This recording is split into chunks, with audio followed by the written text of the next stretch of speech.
Okay.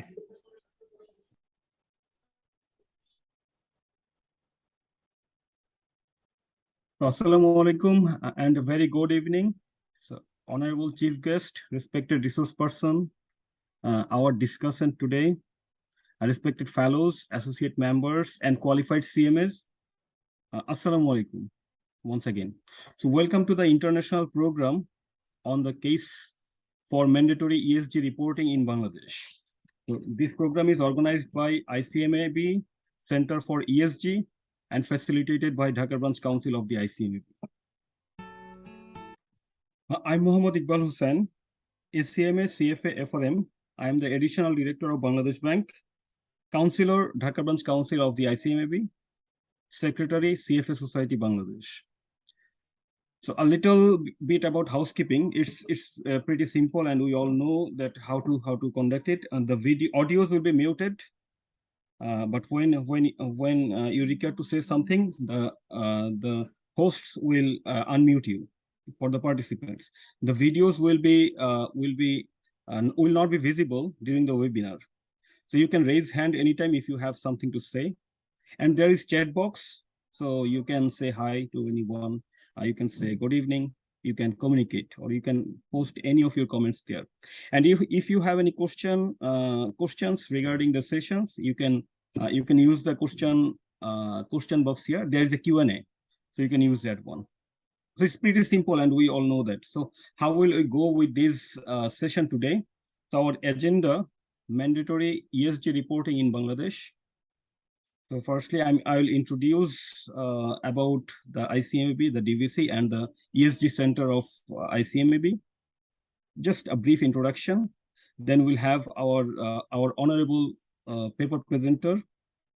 He's very veteran and very knowledgeable, talented professional, professor of the University of Manchester, Professor Javed Siddiqui, PhD. Then we'll have discussion, a speech from discussant, Muhammad Jahangir Alam, FCMA. We all know him. He's a star of our CMA profession. Then we'll have our question and answer. If you have questions, you can post it in the question box, and also you can raise your hand to directly say your questions and to have it answered by our panelists. Then we'll have our speech from our chief guest, Muhammad Abdul Aziz, FCMA. So at the very outset, I would like to give some brief introduction. At the end of the session, we'd like to conclude with a happy face. So that's the last point that I have over here. You can see. So we need to have a happy face today.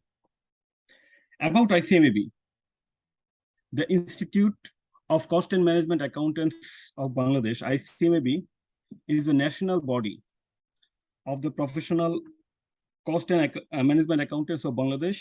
This statutory professional institute was constituted by the government under the Cost and Management Accountant Ordinance 1977, then 1977. Now it has been repealed by Cost and Management Accountants Ain 2018. We all know that. The institute has membership with different international and regional accounting associations like IFAC, CAPA, and SAFA, and it is actively involved to promote the profession of accounting across the world. As on date, we have more than 1,750 members and around 25,000 registered students. Our members and students are working in different managerial positions in local and global corporates around the world.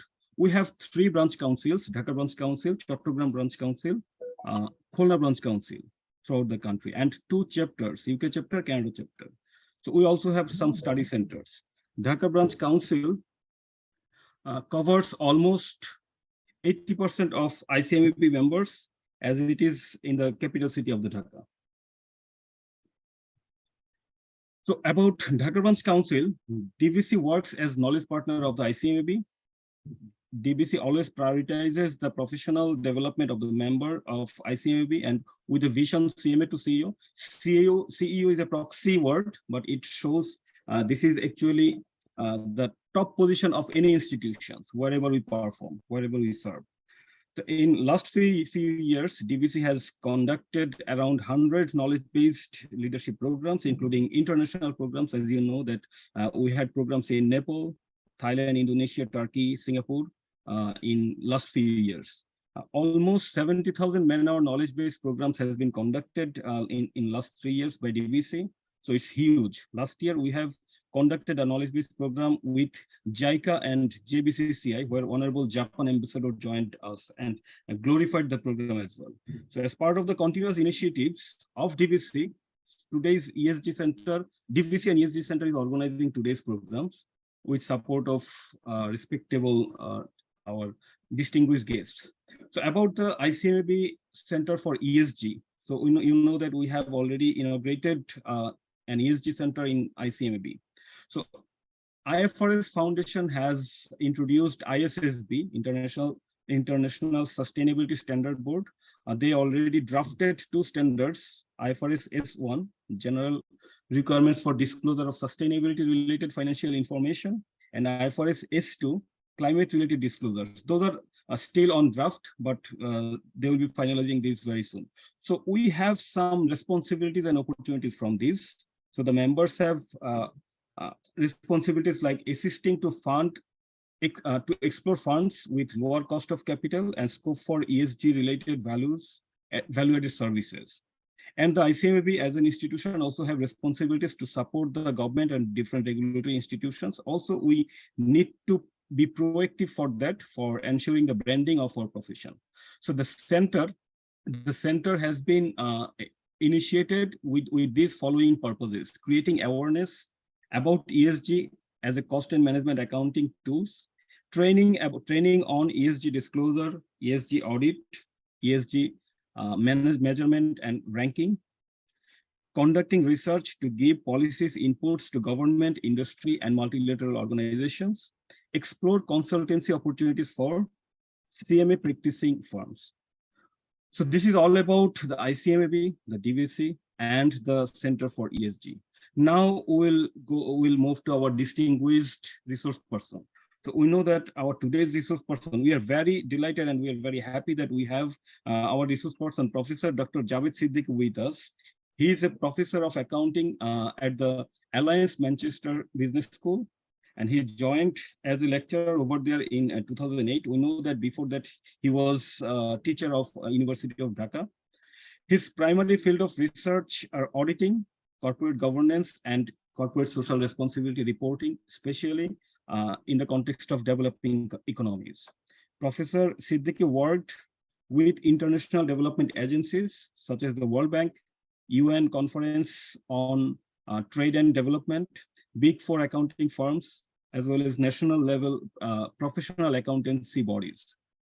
Dr. Javed's work has consistently appeared in reputed accounting and management journals, including the Accounting, Auditing, and Accountability Journals and British Accounting Review and Journal of Business Ethics. His works has been cited by various reports. So now, if we just emphasize here, Professor Siddiqui is an external member of the Financial Reporting and Corporate Governance Committee of the Bangladesh Securities and Exchange Commission. So we can link how he is working for the development of our bank as our country as well. So he also sits in the Academy Advisory Panel of the UK Commonwealth Scholarship Commission. So the ESG thing is developing a lot in recent times. We frequently hear about responsible investing, sustainable investing, socially responsible investing, then thematic investing, impact investing. We know about green financing, environmental friendly financing, green taxonomy, those all things. So we are very much curious to know more of this from our professor. You can see a list of profile of our professor. He worked in many institutions and he has many educational experience. I don't have to dig down all these. I should better don't waste time speaking more. I should better hand it over to Professor Javed Siddiqui, Dr. Javed Siddiqui. Sir, over to you. Thank you. Thank you very much for this very kind introduction and a very good afternoon. You can share your screen now, sir. Yeah, I will. A very good afternoon to all of you from a very cold Manchester at the moment. We are in -1. Can you see this, hopefully? Yes, sir, it's coming. Not yet. Yes, sir. Okay. Right. So I would like to thank the Institute of Chartered Accountants of Bangladesh and the Dhaka Regional Committee, of course, for inviting me to speak about ESG reporting. I will, of course, give you a brief talk about mostly about regulatory developments around ESG, because I think that's going to be very important in the coming years for Bangladesh. Of course, I'll talk about other issues as well relating to ESG. So I will try to talk briefly, so hopefully not waste your time in that sense. In terms of ESG reporting, perhaps we all know about environmental, social, and governance reporting. It's kind of a new term used traditionally for stuff like CSR and sustainability. It is basically talking about the importance of a business for being sustainable. So traditionally, when we talk about accountancy and reporting process, we're very narrow focus on financial reporting and numbers only. But of course, for a sustainable performance and sustainable existence, investors are increasingly looking into a holistic performance appraisal system. So looking into things such as environmental pollution, but also about labor relations, working conditions. All these things are part of the ESG process, the corporate governance mechanisms in place within the company. So all these things, of course, are alternative ways of evaluating performances of a particular company in addition to financial performances. So that's what ESG basically stands for.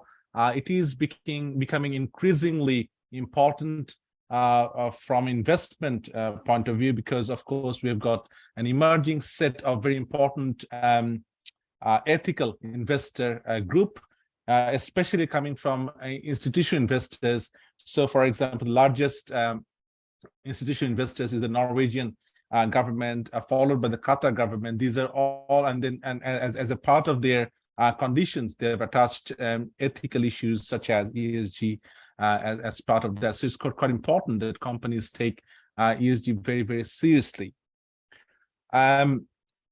Consequently, what has happened over the years is that there has been significant development in ESG related disclosure especially in top performing companies across the globe.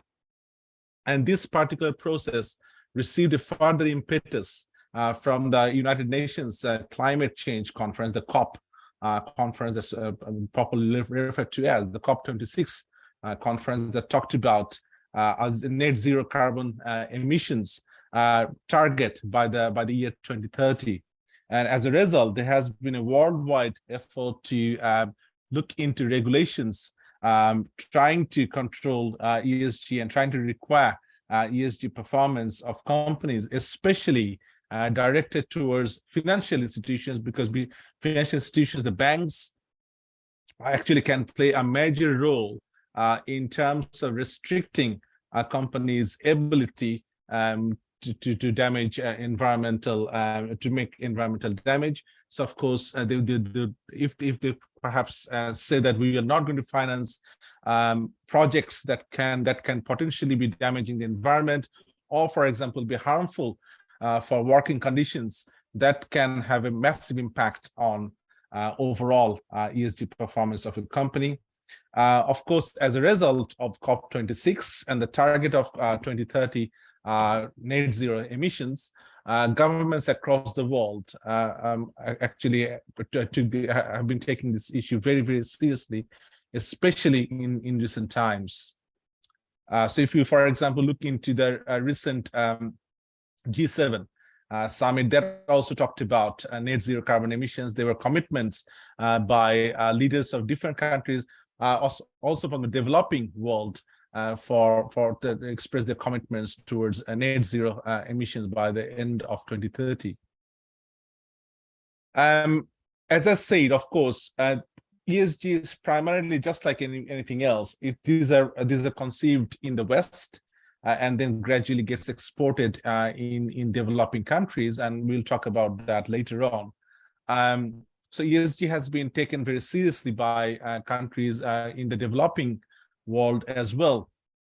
So many countries, for example, South Africa, China, India, have actually mandated ESG reporting in very recent times. So, for example, if you take the example of India, the Securities and Exchange Board, of course, equivalent to BSEC in our country, has actually mandated ESG reporting for the top 1,000 companies. They have actually produced something called a business responsibility and sustainability report that these top 1,000 companies will have to produce, and ESG is a very important part of that report. Continuing from that, building on that particular initiative, if you look at India again, because of course it shares history and economic development with Bangladesh, there is a more recent development in India in terms of SEBI coming up with a consultation document about standardization of ESG rating and quantification process. So they have not only mandated ESG, so they have also talked about disclosures such as gender diversity, health and safety. So it's a very holistic approach towards disclosure. But also in recent times, they've been talking about assurance. They've been talking about how to quantify ESG, how to produce, how to assure ESG, and so on. So basically, can you all see the screen, by the way? I've been getting a comment. I can see the screen. Anyone, can you see the screen? Please, in the chat, can you write in the chat box that you see the screen or not?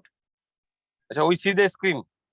Okay, fantastic. Because I think there's a comment. What about the attendees? Attendees, can you see the screen?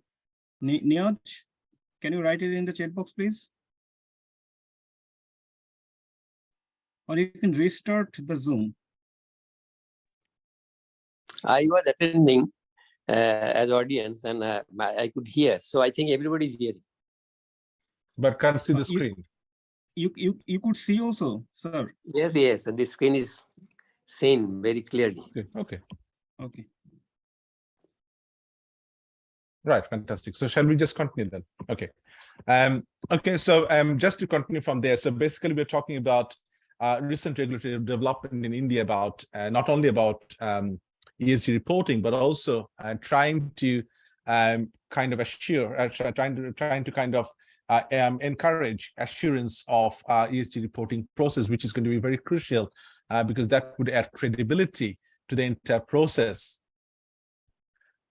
Looking into Bangladesh context, of course, now in Bangladesh, if you look into regulations relating to sustainability and ESG, of course, very similar. It is mainly coming from Bangladesh Bank as a regulator of the banking sector.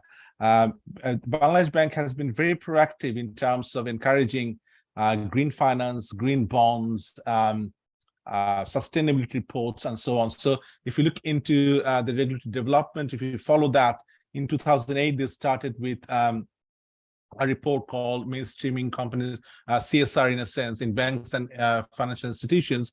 And that was followed up in 2011, where they mandated actually a production of sustainability reports.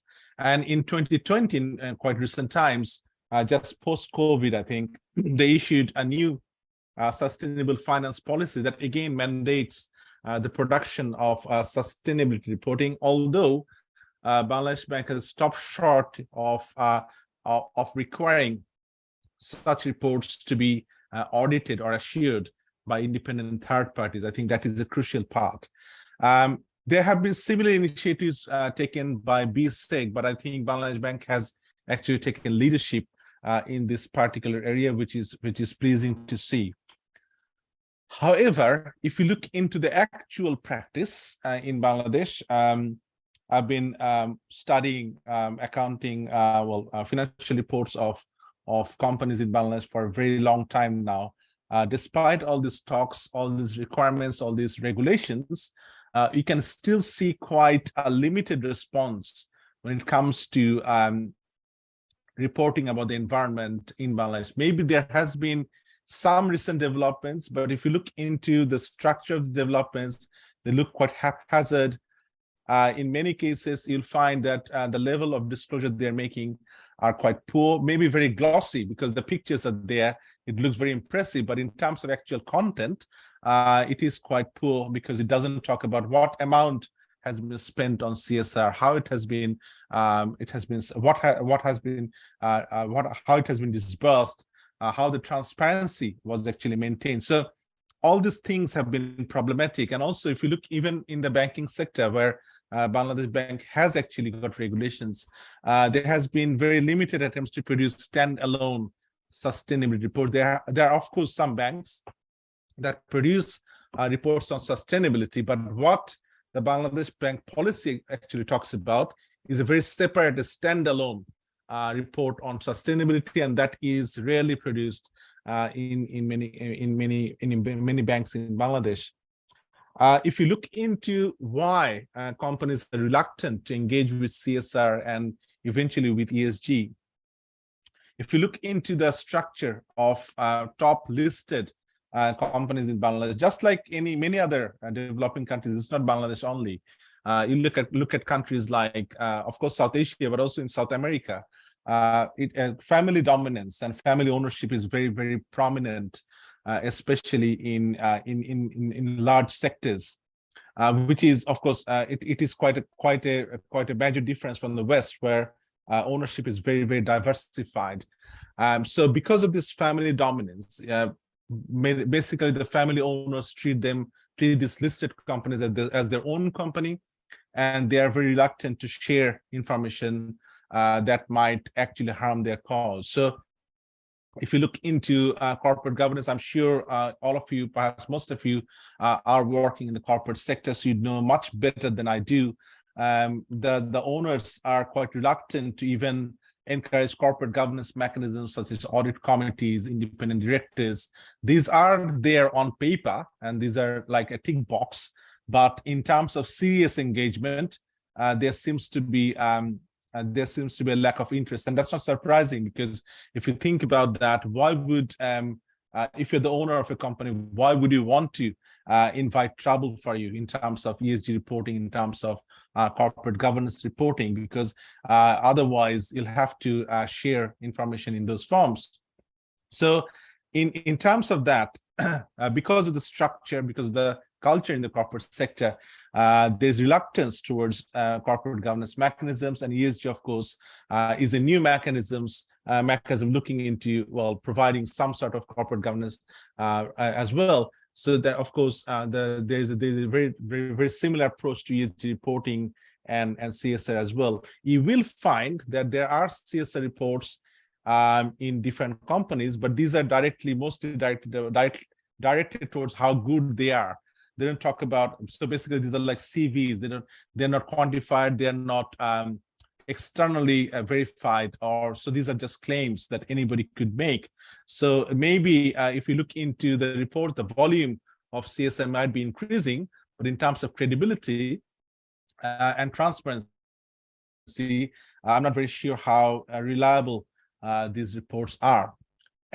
So just to take you away from ESG and look into why, for example, there has been reluctance towards corporate governance and accounting and auditing mechanisms in Bangladesh. So just like any other developing countries, I'll just talk briefly about the political economy of how regulations, accounting regulations, are actually developed in many developing countries. So if you look into this diagram, we have got these four major actors. Now, in most countries, if you belong to a Western developed economy, there are three major actors when it comes to accounting regulatory development. So you've got, of course, the national level regulators. So we talk about, for example, in Bangladesh's case, the Financial Reporting Council would be a national level regulator. You've got the state, the government, and of course, you've got the national accountancy bodies, ICAB in Bangladesh's case. But also in Bangladesh's case, there's this very important presence of a fourth actor. If you look onto the left of your screen, the international development agencies. So we are talking about agencies such as the World Bank, which have a very powerful presence in developing countries. So if you look into the relationship between these four major actors, So the regulators, although they are supposed to be independent on paper, they are actually quite dependent on the state for various reasons. So resource dependent, so their budgets are sometimes approved by the state. They're employed, they're appointed by the state. So there is a direct dependence on the state. The state, in many cases, not only in the case of Bangladesh, but also in many cases of many other developing countries, are quite dependent on international development agencies such as the World Bank for resources, or for obvious reasons, for resources. Now, we need to be careful because these international development agencies also have their own agenda in many cases. So when we talk about World Bank, IMF and so on, we almost think that these are neutral agencies, but of course, no, these are politically motivated agencies. So they've got their own agenda in their minds. So when they kind of advance a loan to a particular government that needs money, they will attach certain conditions that will fit in with their own agenda. And that's where they've been using global regulators of accounting profession. For example, the IFAC, which I think there was a talk about mention of IFAC at the beginning. So IFAC, for example, if you look at the World Bank and IFAC, they've got a partnership where IFAC is proactively supposed to promote. So the World Bank is proactively supposed to promote accounting standards developed by the IFAC. Now, basically, for the purpose of the World Bank, it ensures transparency. Well, they think that adoption of IFRS or international accounting standards might promote some sort of transparency for their projects. So if you look into World Bank, they produce something called a ROSC, report on observance of codes and statutes for every single country around the world. For Bangladesh, they have actually produced two. One in 2002, and one in 2015. Surprisingly, if you look into the wording of these reports, they look quite similar across different countries. So I do suspect that they do a lot of copying and pasting without really considering the context of a particular country. So World Bank, through this ROSC project, has got this this partnership with IFAC that, as a part of ROSC, when they recommend or prescribe actions for a particular country, they would say that if you want our credit, for example, you'll have to comply with the IFAC's compliance program. ICMAB is a member of the IFAC. So, of course, as a member body, you'll have to comply with what they called Statement of Membership Obligations, SMOs. And, of course, that as part of the SMO, a particular accountancy body belonging to a developing country or a member body of IFAC has to adopt all those 7 SMOs. And one of the SMOs, of course, is an international accounting standards. For example, things like a national level regulatory body. For example, the FRC is a part of this SMO. So it was also a World Bank project. So again, if you think about this global regulatory bodies, they have also got their own interests in terms of promoting harmonization. So if you look at IFAC's website, they proudly kind of claim that all these 180 countries around the world actually apply our statement of membership obligations. They adopt our standards. So they claim to be a truly global body. So that kind of brings us to the middle. So the national level regulators. So we're talking about, in Bangladesh's case, the Financial Reporting Council or any other national level regulator that we have got. Now, these national level regulators are kind of in a very difficult position. So they're fully aware of the conditions in many developing countries. So basically, there's a semi-efficient form of capital markets. So the capital market does not really understand the true worth of quality accounting systems, internal control systems, accounting and auditing systems. So they do not appreciate that. And as a result, they are not prepared to pay a lot of money to the accountants and auditors because they think that it's an unnecessary deterrent. There's no point paying money to the accountants and auditors, because at the end of the day, the market does not really differentiate from a good quality audit and a bad quality audit. So of course, that leads to all sorts of problems in accountancy and in auditing. Now, these national level regulators completely understand this context, because I've, of course, spoken to them quite a number of times.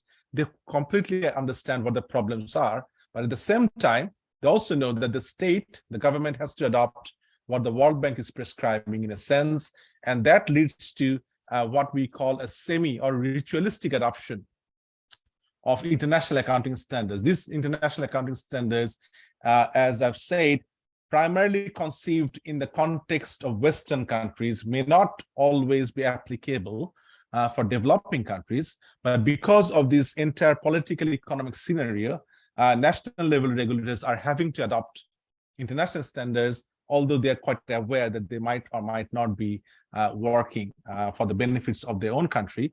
And if you think about the national level accounting bodies, so ICME and ICMAB and ICAB, basically they should be the main actors driving the entire process. But if you look into the developing countries, because of the political economic scenario, they are kind of a fourth actor in a sense. So they have got some inputs to the state, they have got some inputs to the national regulators. At the same time, they simply are not in a position to be able to dominate and take leadership across because of this entire political economic scenario. So basically, so we can kind of understand that because of this political economic context, corporate governance auditing does not seem to be working in the context of countries such as Bangladesh. So if you think about it, so what kind of audit would actually work in the context of Bangladesh? So many of you, of course, are professional accountants. So all of you are perhaps professional accountants. You'll be very aware of RMG sector in our country, and of course the Rana Plaza collapse that happened in 2013. Now, following Rana Plaza collapse, of course, that created a worldwide media attention towards this particular industry and the poor working conditions in that industry. That had resulted in an immediate introduction of inspections, mainly spearheaded by brands. So Alliance and Accord were the two major inspections being initiated in 2013 from Europe and from US, from North America. And although it started in 2013, if you look into the recent reports in 2020, they are now claiming that more than 93% of the RMG factories exporting to large brands are now safe, are now certified safe in terms of fire and building safety. So basically, Alliance and Accord is kind of an example that although financial audit does not seem to be working in Bangladesh's case, other kinds of audits, so certification is a kind of audit, that seems to be working pretty well. So basically, that is a testament that if you have non-financial factors, which are very important for the context of Bangladesh, worker safety, building safety, even wages, if the non-financial factors can be incorporated in auditing, that can have a long-lasting and more sustainable impact on the society, and that can actually change a country for the better. So that shows the true worth of a holistic system of audit. So ESG is basically talking about a holistic system of controls, of accountability, of audit, and that Rana Plaza is a kind of an example that ESG audit or ESG accountability mechanisms might be more applicable and maybe more relevant to developing countries like Bangladesh. But also, if you look into the nature of ESG reporting at the moment, it's mostly being developed as a voluntary regulation. It's not really a mandatory regulation. It's a soft form of regulation. So many countries would actually leave it to the companies to decide whether they would like to go for ESG or not. In many developed countries, of course, because the strong market, automatically companies would switch to ESG reporting, because otherwise their share prices would collapse.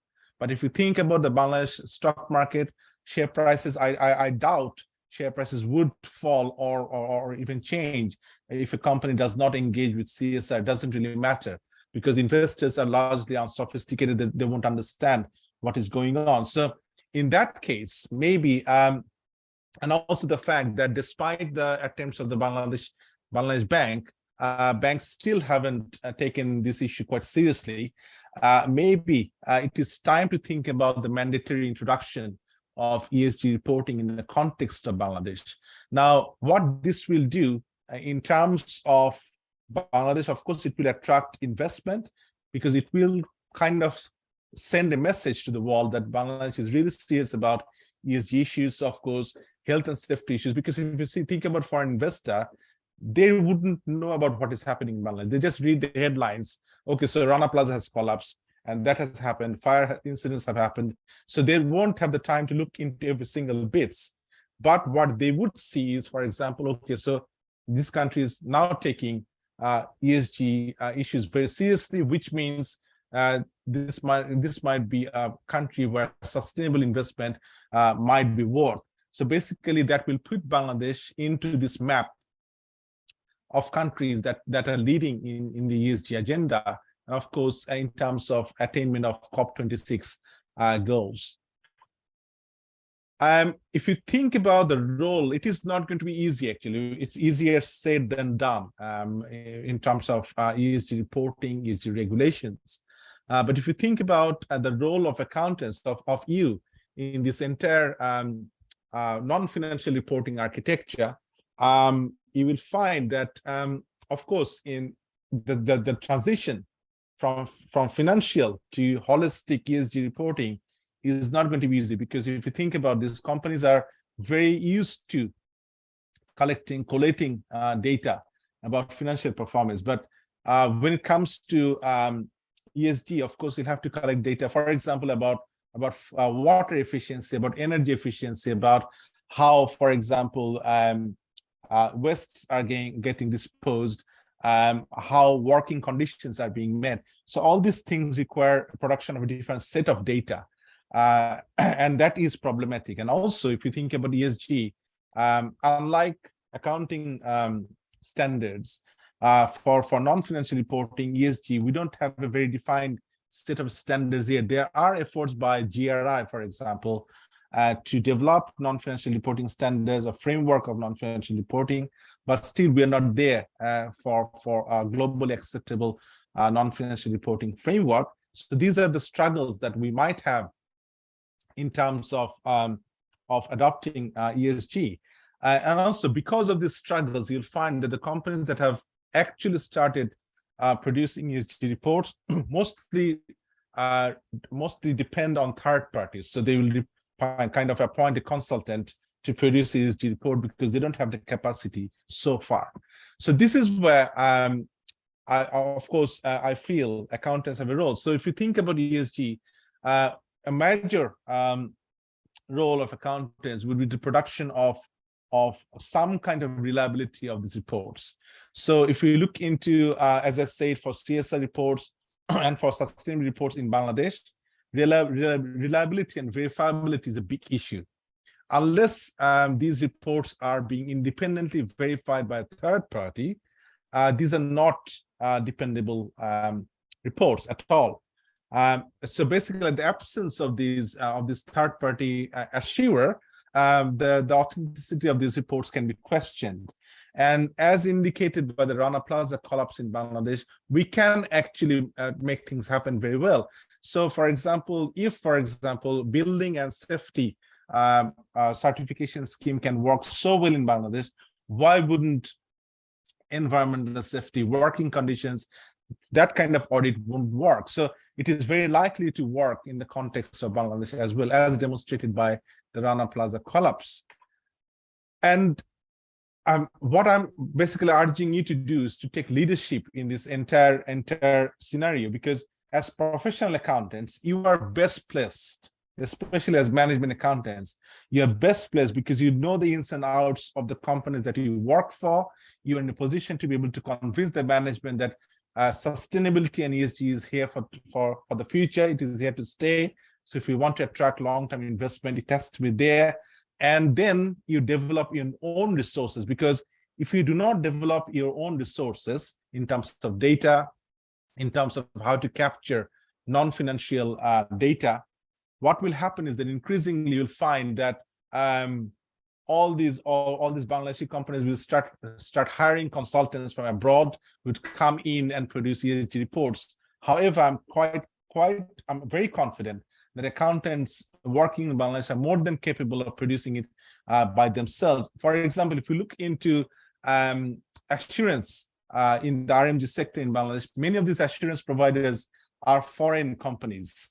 Although we have got a large accountancy profession in Bangladesh, so we should be able to do this at home. And when you do it at home, it's much easier, because Bangladeshi accountants would know the companies better than anybody else. They'll be able to do a much better job in terms of providing assurance.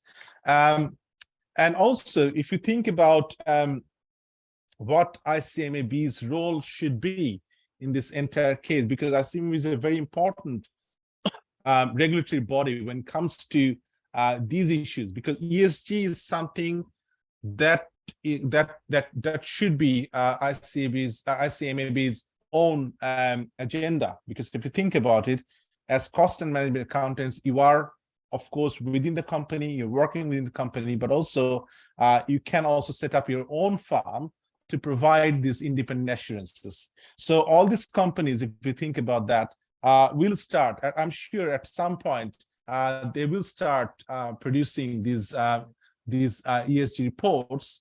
And if you can have your own firm, or if you can work for a firm that produces ESG ratings, ESG rankings, assurance, that might actually be worth making that investment. So if you think about that, what I say maybe should perhaps at the moment do is to proactively engage with the government and make sure that they understand the importance of mandating ESG reporting in Bangladesh, because I don't see that without at the absence of a regulation, companies will automatically start reporting on their environmental and social activities. That's not likely to happen, because the market doesn't need that. So in countries like Bangladesh, we need mandating of ESG, just like India has done, perhaps, and also Nepal is, I think, also trying to do that. So mandating of ESG would be should be in your forefront. So engage with the government, make sure that the policymakers understand what ESG is and why it needs to be mandated, and then perhaps think things like developing a position paper. So at the absence of a concerted effort from a professional body like you, what will happen is that at some point there will be pressure on the government by the World Bank or some other external bodies that you have to adopt ESG, and then the policymakers will panic and then adopt something that is internationally, of course, internationally developed and may not be always very relevant for our country. So it is better if these concepts are homegrown. And that's where professional bodies like ICMAB should be able to take a leadership, as I said, maybe put forward, consider developing a position paper, try to convince the government that this needs to be mandated, maybe give ideas about ESG reporting practices, but also about ranking of ESGs, credit rating of ESGs, and then quantification of ESGs. And of course, think about assurance, because I think assurances of ESG is going to be the future work of accountants at some point. So engagement as soon as possible would allow you to take the leadership in this particular area, because I truly believe that Bangladeshi accountants should be able to take leadership. They should not be prescribed for somewhere else, or we should not be requiring imported accountants or consultants from other countries to be able to do that. So basically, that's what I had to say. Of course, there will be some questions and answers, which I'm very happy to take. But for the time being, that's what I had to say. So thank you very much for listening to me.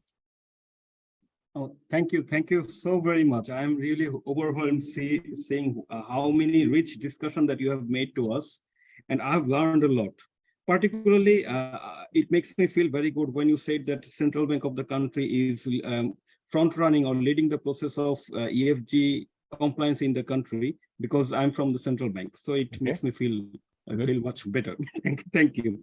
Also, you said that India, the top 1,000 companies are bound to make ESG reporting. You said that this is perceived or conceived to be descended from the West, and gradually we are having it. And what you said, the development partners, or there is political economic things, and all the supranational organizations who are partners have own agenda. So this is like a bit confusing. That means how can we identify what agenda who are bringing in? And you said corporate governance and audit is not properly working because this is kind of like financial factor. When this non-financial factor ESG is coming with this, so it is working a lot. You gave the example of Rana Plaza. It's really, so ESG reporting is making this whole process holistic. Also, this is kind of like eye opener for me. I guess for many of the members it would be like eye opener. And you said you gave more emphasis on the making it mandatory, the reporting, and because it is still voluntary. And also you showed the reliability or responsibility of the accountants, and you said third-party verification is really very important. And the thing that gives me more happiness, that you said the best place, ICMAB would be the best place for such reporting, because ICMAB or the cost and management accountants work more with this. They have more in-depth idea about the management. They can convince the management for ESG reporting or ESG compliance. And also ICMAB can handshake with other regulators, so that they can also make things mandatory or make things more congenial for the environment, so that the companies or the business environment follows these sort of ESG reporting. Thank you very much. We'll have lots of questions coming later, but now I would like to take some comments from our discussant, Jahangir Bhai. Just a minute. I would also share my screen once again. So if I talk about our Jahangir Bhai, he is a star of our CMA profession, CMA community. So we all know him. See the nice smiling face at the left. So Mohammad Jahangir Alam, representative of the Square Pharmaceuticals, has joined in the MPL board as a shareholder director in the 43rd AGM by election. He's working as executive director, finance and strategy of Square Pharmaceuticals Limited. He has been discharging the responsibility of CFO since January 2017, and of Chief Strategy Officer, very lucrative post, I guess.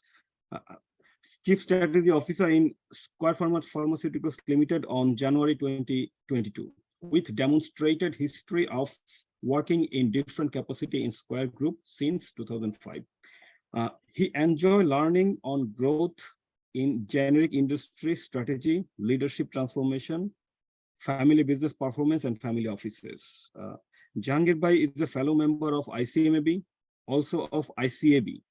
He has training on corporate strategy management from AOTS, Japan, India Institute of Management, IIM, India, and National University of Singapore, National University of Singapore, NUS, Singapore.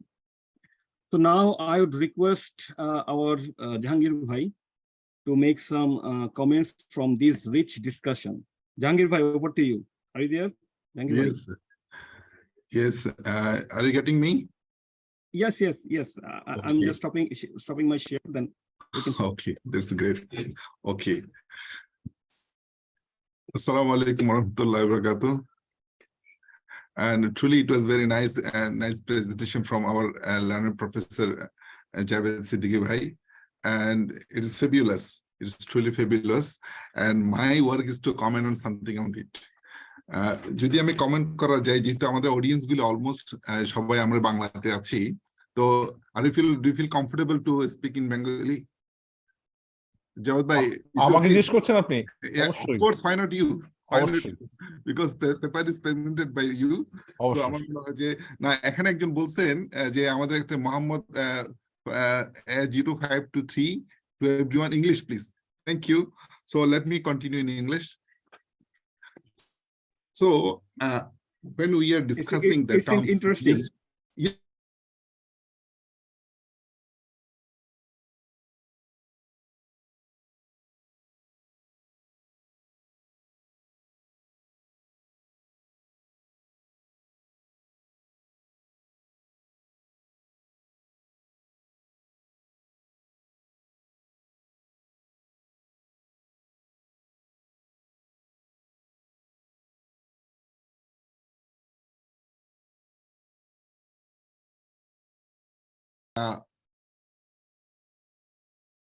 we already passed Industrial Revolution 2 and 3 also.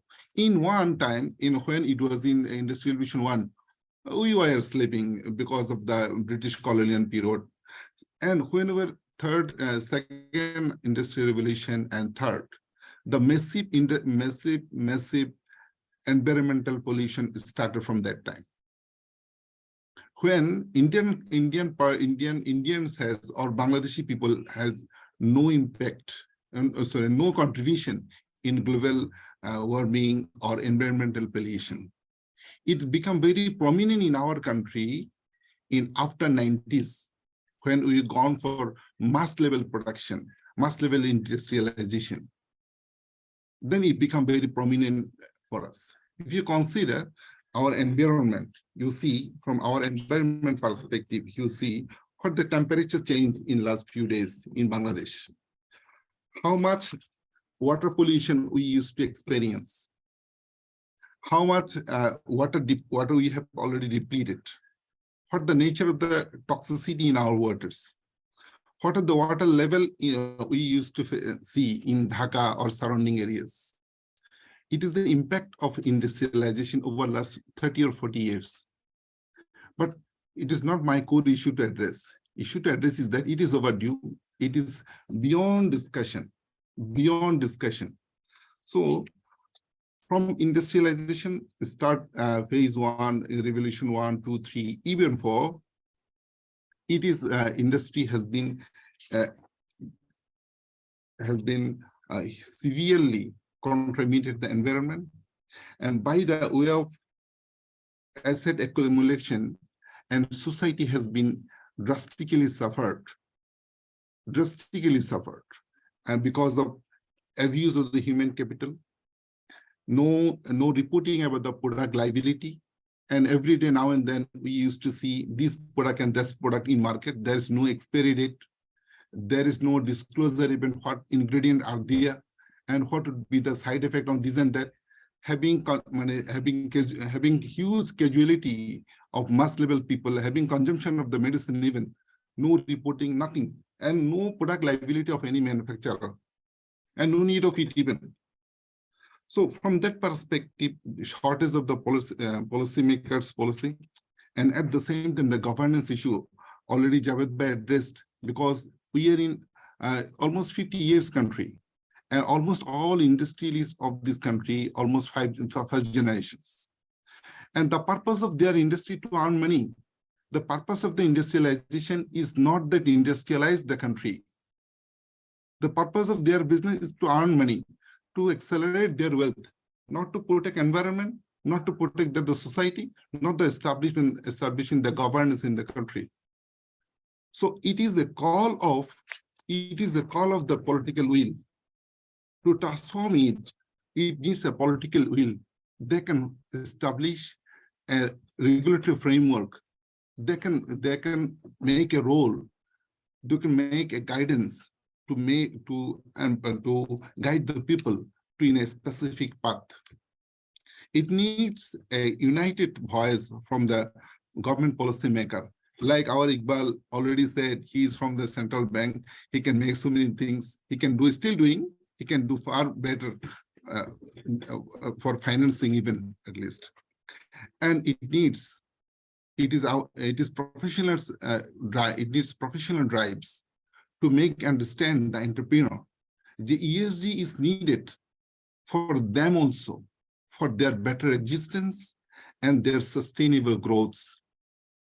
Because our industry should pass through their hard-earned resources, their hard-earned big organizations to the next generations, generation 2, 3, 4, 5. If they consider they are liable for their transferring their asset to the generation 3 or generation 4, what they should face in 2050, or what they would face their generation in 2050, 2070. If they consider that perspective, yes, I'm doing this money for my next generations, but my next generation will due on 2050 to take over the charge of this organization or charge of this country. They will see no coral in the sea, and no water to drink, and no seed grains are pollinating. So how people will sustain having so much of money? Because they are not considering that perspective. And if they are not considering that perspective, without having proper governance, how these gigantic organization, so billion-dollar organization, will be sustained without establishing a proper corporate governance, is a professionals run governance. So it is professional body's responsibility to make them understand, to take the lead of reporting, recording, discussing, and framing in ESG. And another thing is that the corporate and institute like ICMAB or ICAB or some other institutes who has the capacity to develop this kind of standards, they should come with a complete set of solutions, not a discussion alone. According to our Javed Bhai already addressed a point of points in his slide number 7. The research evidence suggests that CSR report in Bangladesh is very largely unreliable. Being I'm a corporate citizen, I truly agree with Javed Bhai.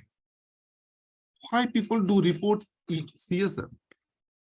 How people will do account for CSR? Is there any accounting guidance from any institute of the world how to record CSR? Is it a business expenditure or allocation of retained earning? If you consider CSR is an expenditure, it should be accredited by the income tax laws, because it is not for the purpose of business. No, it is not for the purpose of business, means production or distribution or something else. It is for the society. So whatever you are doing for the society, it should be treated either as a part of production expenses or distribution expenses or administrative expenses, or it should be treated as an allocation of the retained earning. No guidance from accounting bodies. So what entrepreneurs should do? So they are hiding it. And there are no proper compensation for this, or motivating or any incentive or any motivation from the regulators even. There is something, but you know everyone what it is in CSR guideline from the tax perspective. It is not motivating the entrepreneur to do CSR.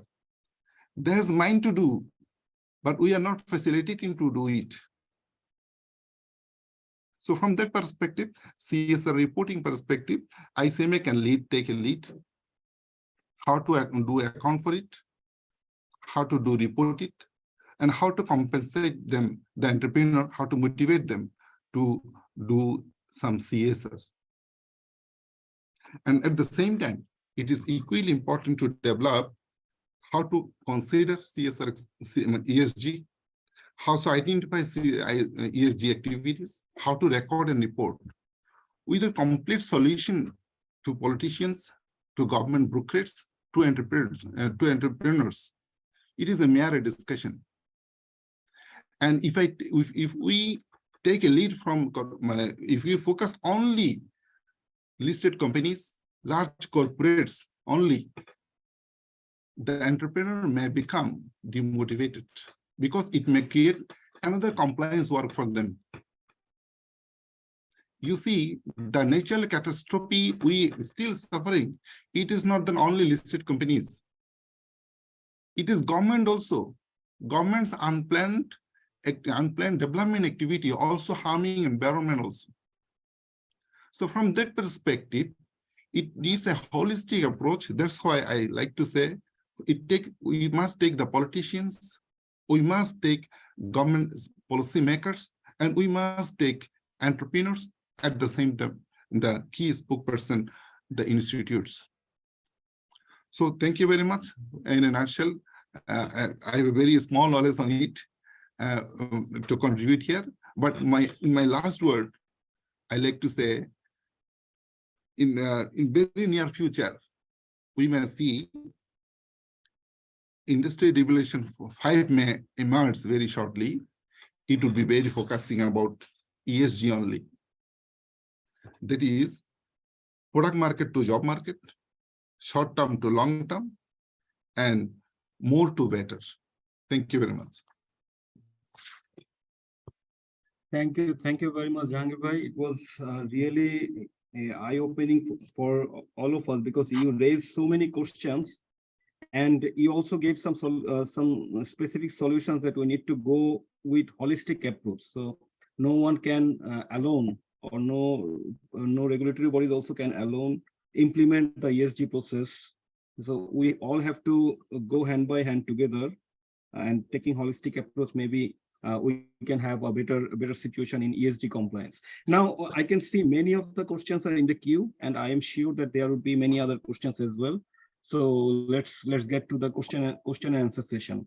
So dear participants, you can ask your questions in the Q&A box. I'll one by one read out, and I'll get answers from our resource person, and maybe our Jahangir bhai also can give some inputs. And you have already given some questions in the chat box as well. I'll try to read those things out as well. And I also have some questions personally, but if I can get time, then I will ask that, because I'm in the panelist, I can't post the questions. I saw that. Okay, the first question that if I start reading was asked from Khandokar Ahmed Bhai. Creating awareness is a good option to encourage the companies to use ESG, but as there are no written government regulation for the companies to exercise ESG, one option could be to show the net return. I'm curious to know, is there any study which actually state the monetary value of return by using ESG, which might motivate the companies to use this method?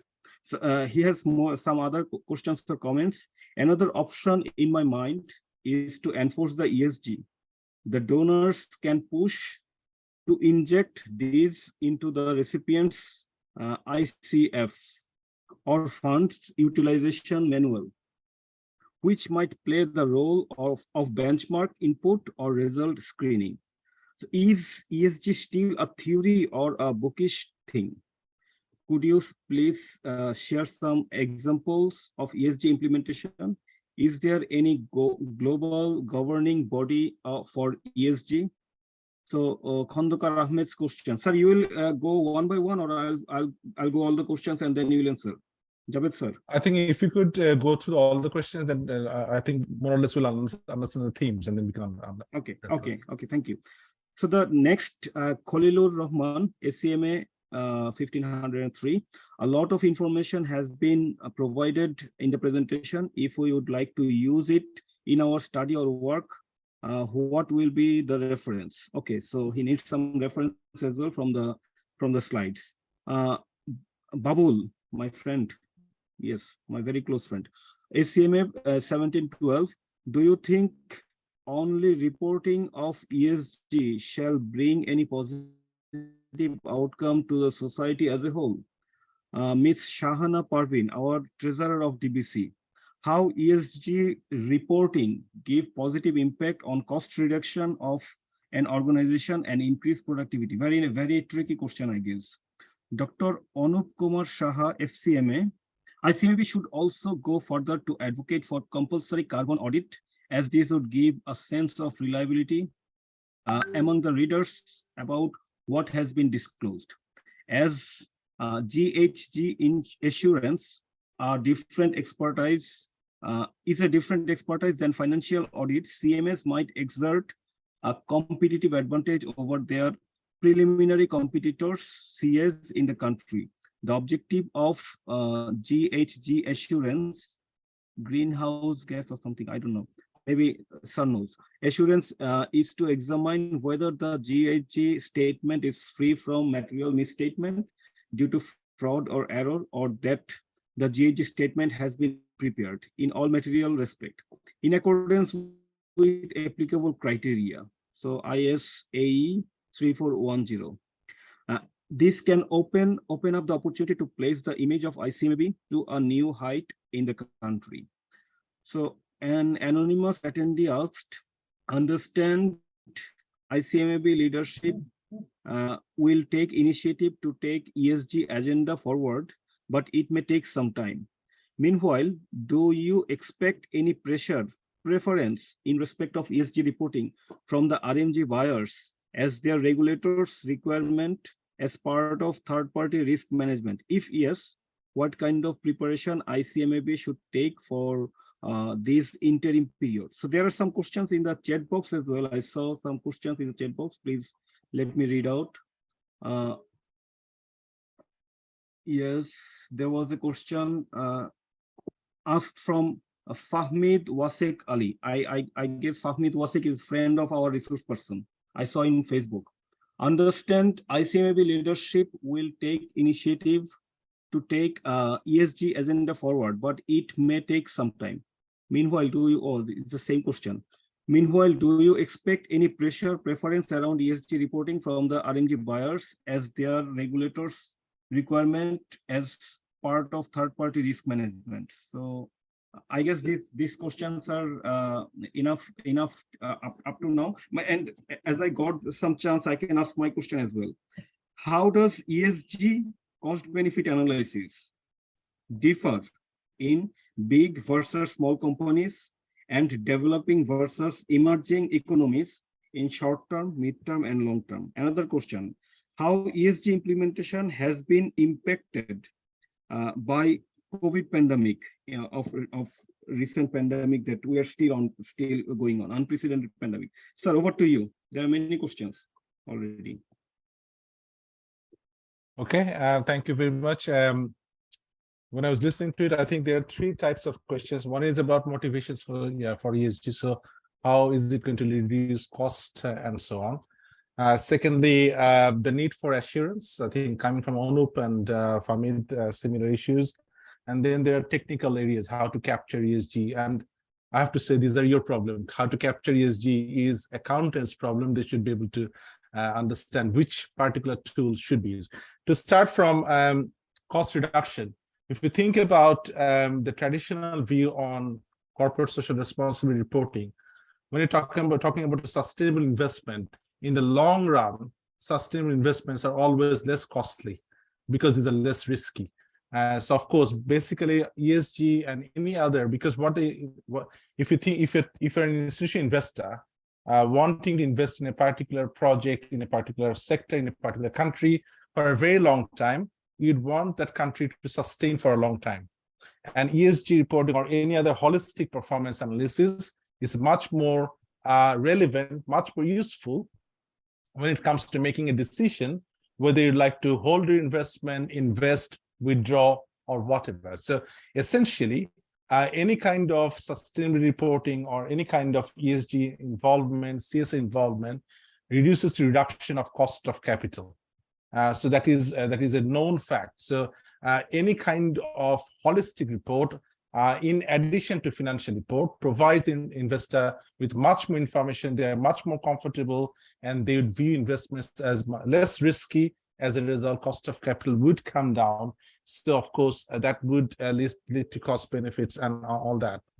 Secondly, I think the question about assurance, I'll come to it later. But basically, if you look at the scenario of ESG, what I really fear is that at some point there will be a pressure on the government to implement ESG in Bangladesh. and that will come from either, for example, the World Bank, or for example, the RMG sector, where the brands, international brands, are very, very powerful buyers. As a result, they will exert pressure on BGMEA, which will then hurriedly adopt something else. I understand that BGMEA is already quite in the forefront of working on ESG kind of reporting issues. So they are actually working on it because there's already pressure from their buyers. So essentially, if you look at the bigger picture, if there is a pressure on the government, the bureaucrats in the government tend to be quite nervous about it. They don't understand accounting. They don't understand accounting standards. And what they will do, they will simply listen to something being prescribed by the World Bank, because there is no other option. However, for example, if you've got a body like ICMAB or even ICAB coming forward and saying that, okay, we knew this was coming, so we produced, for example, formats of ESG reporting that would be relevant for us, types of disclosure that would be relevant for us, how to quantify this. Because if you just look around, a country like India has done it. Just next door, they have actually got a very useful ESG reporting system. If you look into, we have got financial reporting council in our country that should be able to produce these kinds of regulations. But if you look into SEBI in India, of course, they have at the moment, there's a consultation going on how to quantify ESG, how to rate ESG. So they have not only mandated the ESG, they have already initiated discussions about how to assure that. That is the kind of regulatory intervention you need to make, because otherwise what will happen, people will impose these things on you. Because if you're not ready, it is easy for the World Bank to come and say that here is a prescription, adopt that. But if, for example, the ICMAB could counter by saying, actually, we think that this particular report that we have produced is much more relevant, because at the moment, it's a very volatile regulatory atmosphere. There is no, as opposed to IFRS, there is no particular guideline about ESG. So these has to be homegrown. That's what I was saying in my last slide. There is an opportunity to develop your own agenda and try to push that we have got an ESG agenda, and this is what works for Bangladesh. For example, Rana Plaza's case, that worked for Bangladesh. So cost and management countries should be able to develop that. And in terms of, I think there was a question about auditing. I think it was coming from Anup, talking about greenhouse emissions and all that. This is about, I think, very well said, because I think the assurance is something that we must be taking very seriously. Because at the absence of any kind of assurance, what would happen is that whatever CSR reports you produce, as Jahangir Bhai were also saying, that these CSR reports are highly unreliable because nobody assures them. There's no independent third party coming in and assuring them. So of course, there is a chance that if you do not assure that, this entire investment on ESG is going to be completely useless. So I think there has to be a third party. But if you look into Bangladesh's case, I understand that in the RMG sector, for example, when Alliance and Accord came in, the Bangladeshi accounting firms did not go and audit these because they are not prepared for it at that point of time. So it was, I think, SGS, it was Bureau Veritas, international bodies, international companies coming and auditing these. However, if you look into large other countries, so KPMG, for example, does a lot of ESG audit in many countries. The Big Four does a lot of audit. So it is mostly done by accounting firms in most other countries. So I think if you've got, and if you're a CMA, I think you're very well placed to understand what the issues are for your particular industry, and then go for it. So basically, I think the first two things are basically about the holistic picture. But if you think about, I think there were questions about what type of, for example, format is available. So GRI is they are of course developing. They have actually got a format at the moment as we speak. There is an effort, but the TCFD, of course the Task Force on Climate Related Non-Financial Disclosure, they're trying to develop a conceptual framework on non-financial reporting. So ESG will be part of that. So it is very much not a theory. I think there was a question where it's just a theoretical thing. It is not a theoretical issue. It is going to be something that accountants will have to take very seriously, I think, in 5-6 years' times. And unless countries and regulatory bodies are not prepared, I really fear that something will be imposed on Bangladesh, and that will not be cost effective for companies to implement. So unless we've got a homegrown solution to that, it is very easy for people to come in and prescribe. And that's what keeps them. For example, I give an example of Financial Reporting Council in Bangladesh. If you look at World Bank ROS 2002, they said we need FRC. In 2015, the same World Bank saying we don't need FRC. So as you can see, they don't have really any consistency in terms of logical behavior. So unless we are prepared and we can respond to these things, our bureaucrats are not prepared. I can confirm that.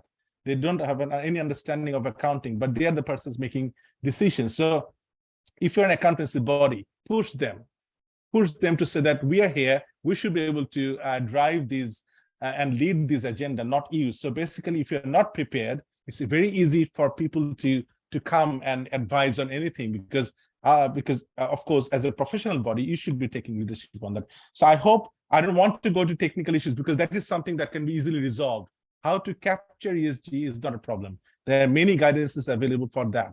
But whether we've got the political will, as Jahangir Bhai was saying, I think that is what is required. And to get the political will, politicians do not understand ESG. There is no chance of that.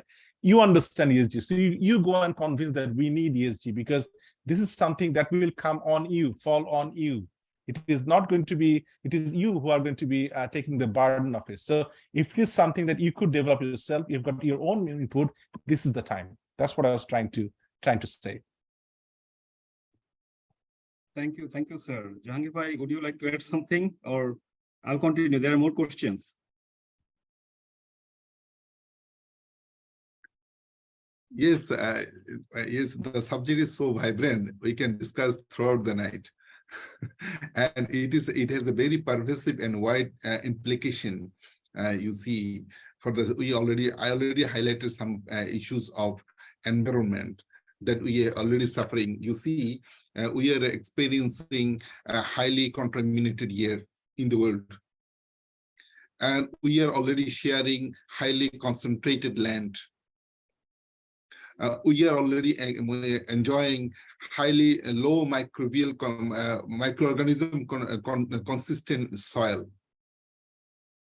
And we are already experiencing highly flood-driven country. We are already experiencing highly species lost country. So from that perspective, from environment perspective, there is 100 of benchmark we can showcase. So if you go for the social disparity for the sake of human labor management issues, human capital issues, health and safety issues, product safety issues, quality issues, climate issues, finance issue, privacy, health, there are so many hundreds of issues we can discuss even. And we also see the governance issue for the sake of political perspective in political parties, or our society, or the government jobs, or private jobs. We see there is hundreds of discussion going through. Say it is bureaucratism, it is corruption, it is nepotism. This kind of terms is we are very familiar with this kind of terms. So that means in ESG is overdue. I said it is overdue. There's no need to discuss about the way, but how we are keen to addressing it. It is not an issue of the costing. It is an issue of sustenance.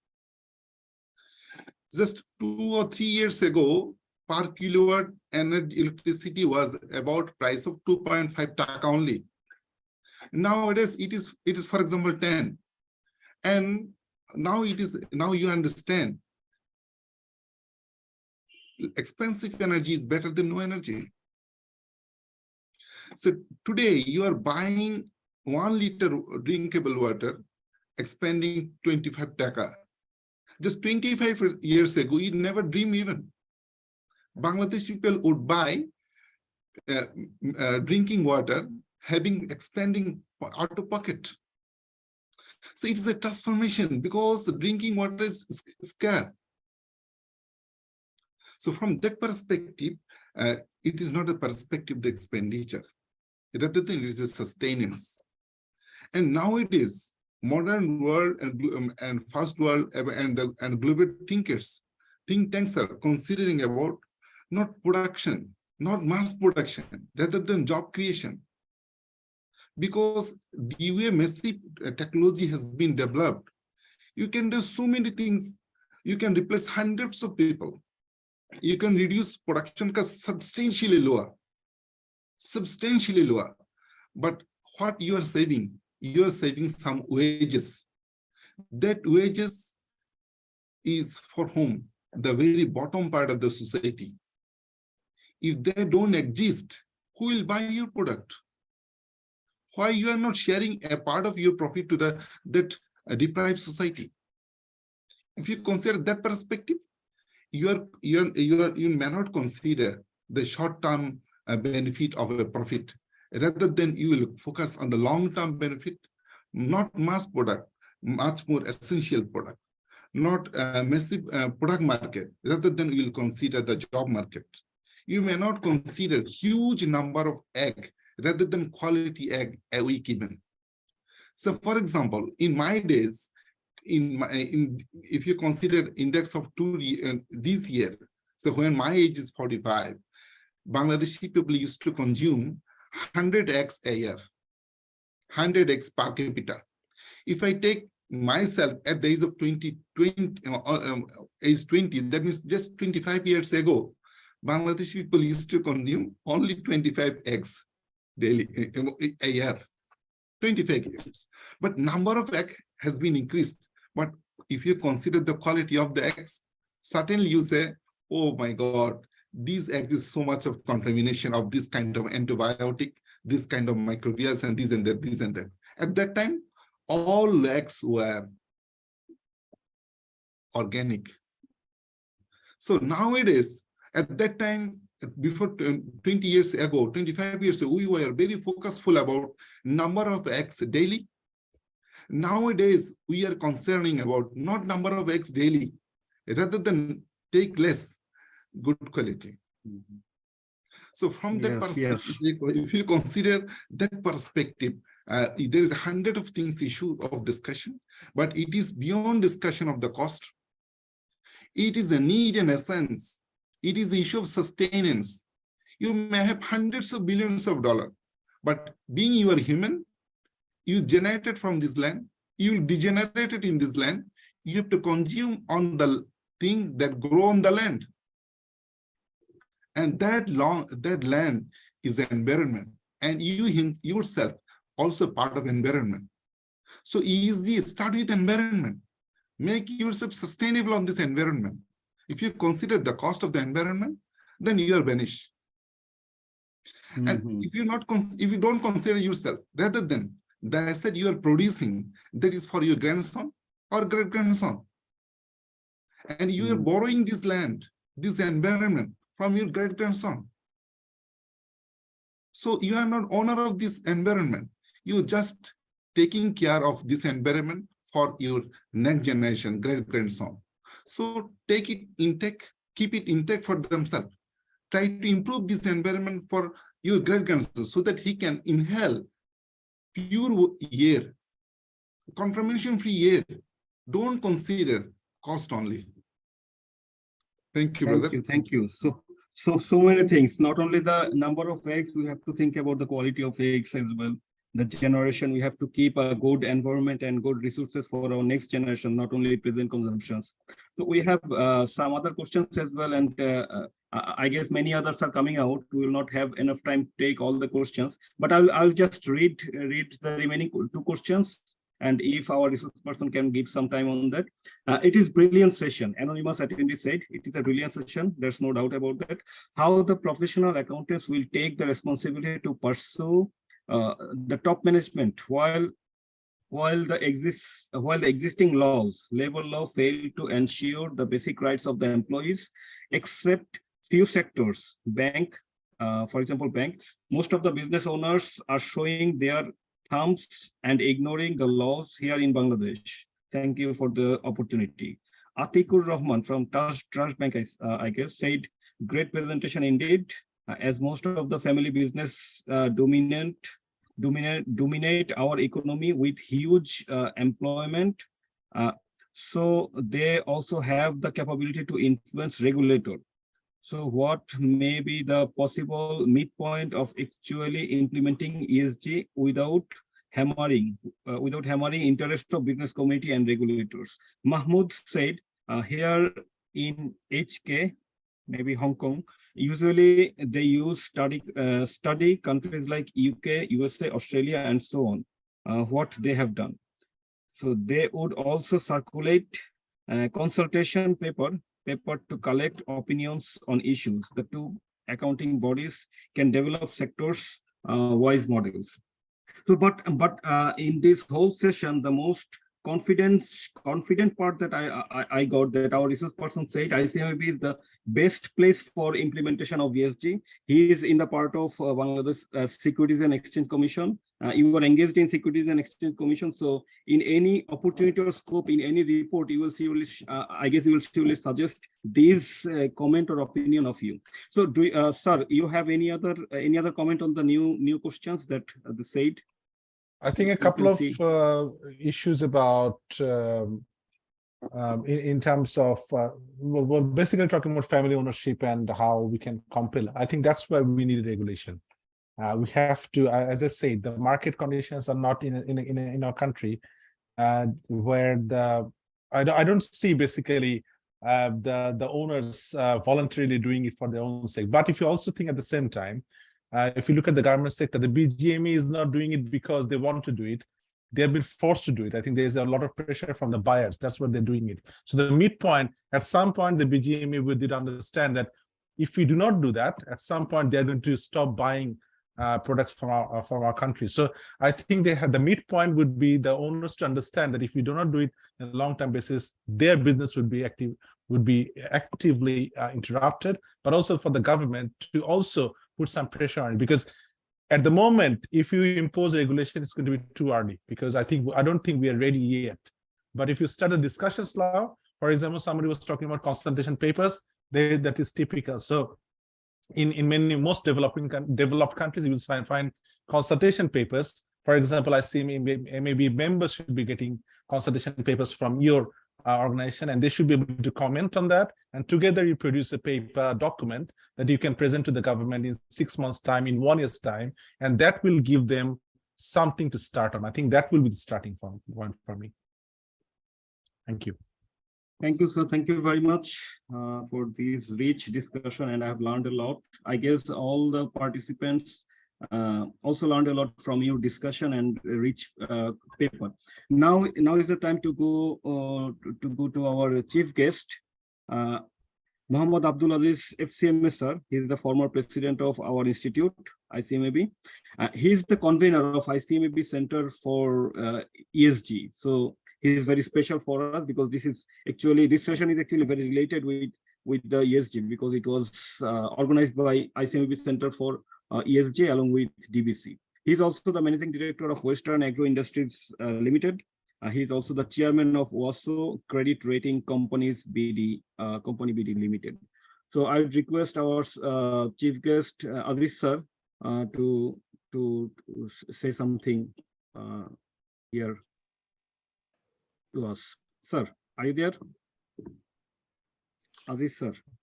Yes, thank you, Mr. Iqbal. Can you hear me and see me as well? Yes, sir. Yes, sir. Loud and clear, sir. So thank you very much. First of all, I'd like to thank Dhaka Branch Council of ICMB for holding such a good discussion session on mandatory ESG reporting in Bangladesh. And we have really enjoyed the presentation of the paper by Professor Dr. Javed Siddiqui. And equally, we have enjoyed the comments made by our Mr. Jahangir Alam, a very versatile, knowledgeable person, both of the presenter and discussion. So we have heard them, we have learned a lot of things, and we have very little to, especially for me, because I told Dr. Mamoon that I have to leave within 8:30, and it is already there because another meeting is there where I'm the chief guest. So I'll take just a little time, but really this is very important issue and an issue of the time. Some people were raising the question, since there is no law, there is no mandatory rules, regulation, etc., how it is going to be implemented in this country. And it's really very good that both the speaker clarified the situation. And I would like to only add that it is definitely it is the duty of the accountants in the society in other countries also, as Professor Siddiqui said, this sort of work is being done by accountants, accounting firms in other countries. And in Bangladesh also, we have to take the lead. And I agree with him. And the institutes like ICMA-B should take a resolution on this session and to give it to the government and to pursue. And that can be done simultaneously by ICAB also for getting into this business. And this is really very important. And the people who are saying, our honorable members, some members are raising the questions of why it should, how it should be implemented. So you see, the implementation will come from the top. Jahangir Alam said the politicians or government should be involved. They will be compelled to involve because the age we have been living with the competitor like China, India, for our garment sector. So garment already, Dr. Siddiqui said, so garment buyers are coming with the condition that you will have to have ESG certification, without which we are not going to buy or we are not going to import this garments from Bangladesh or textile from Bangladesh. Even pharmaceutical, a lot of medicines are being exported nowadays, and you have a lot of competitive market. Is still Bangladesh has entered the international market, and Jahangir Alam is the right person you have chosen, and he's working in pharmaceutical, and he has replied a lot of things. So I'd like to just add that when you are in the export market with garments and textile and your pharmaceutical, you will be compelled to go for ESG certification like other green certification, Rana Plaza, we all know. And nowadays, about 93%, as it is said, factories are compliant factories. So Bangladesh has to be compliant in that respect. Bangladesh has to be compliant in respect of doing your business in garments and also in other sectors where ESG certification will be mandatory by your buyers. So it will not be a problem for us, but problem is the initiation. So rightly, this has been pointed out by our speaker, by paper presenter, that accounting institutions can take the lead and go to the government. We are able, we are capable, we want to do this certification, and it will help really the business sector. Government is not doing business, but government is helping to earn foreign exchange through business. And if it is so, then government has to come forward. And on what basis? In that case, the business houses, at the same time, Institute of Cost and Management Accountants, the other institute also can take the initiative and go to the government. Yes, we are ready to do the job. Initially, we may have some problems, but we'll have to overcome those. Very correctly said that China and India, they have been doing. If India has been doing and it has been made mandatory there, then why Bangladesh will not be able to do this? There are a lot of very good accountants, and both the institutes are producing accountants, and it's an ongoing process. And definitely, I hope and I believe that accountants will be able to participate in this process of certifying or giving certification on ESG. And ESG somebody was asking whether it is giving any benefit. Yes, many studies has been carried out on this by different countries of the world, and it has been reported that companies with higher sustainability scores showed, this is a report I have read and I'm just pointing out, showed better performance, less investment risk, and higher resilience. So, and Dr. Siddiqui also said that in many industries it has been seen, it has been observed that performance on implementation of ESG, performance has been increased, profitability has also been increased, and finally the social responsibility to your workers also, your workforce also, they are also benefit, they are also your buyer also. And rightly this has been pointed out by Jahangir Alam. So just to conclude, I must say that this has been a very good paper and timely paper, and it has been nicely presented, nicely commented, and those who have been attending this session, I hope they have been benefited. I can personally say that I have been benefited out of it. And environment, what are environment goals? We all know the carbon footprint.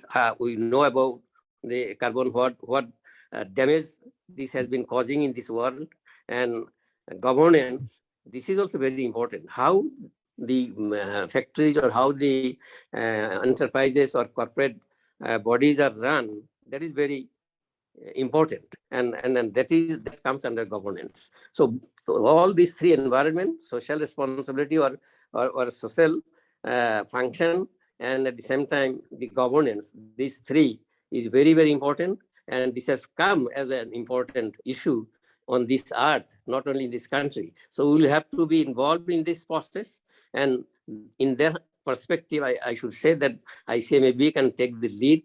I really hope that DBC has done a wonderful job, and they have done 100 programs like this and 70,000 man hours. This is not a matter of joke, and I must congratulate them, all the member involved in this process.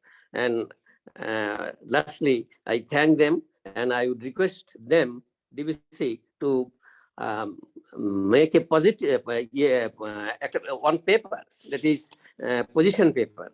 And a position paper can be prepared and submitted to the council, and council can take it up with the government, especially with the Minister of Commerce. And all businesses are under the Minister of Commerce, and they will definitely be encouraged to see the initiative of this institution, that yes, you have come, definitely we are going to take it up, and they will definitely take it up with the government, relevant authority of the government, to have it dotted, to have it pass in any form they like, and definitely that will help us. So really, I again congratulate DBC, and thank you very much for inviting me to say something.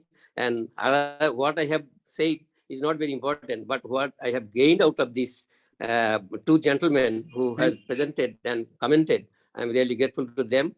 And thank you everybody, all the attendants who are enjoying this presentation. Thank you very much. Thank you, sir.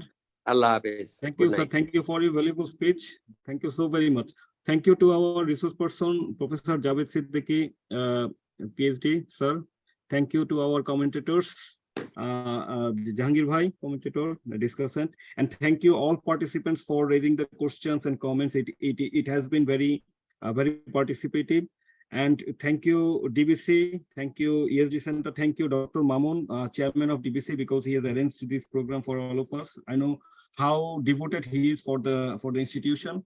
And I had the target to go to conclude this with a smiling face. I guess we are all smiling now. I can see that Jahangir Bhai also smiling. Thank you everyone. Thank you, Professor Javed sir. We can conclude now, if you allow. Thank you, Javed. Thank you.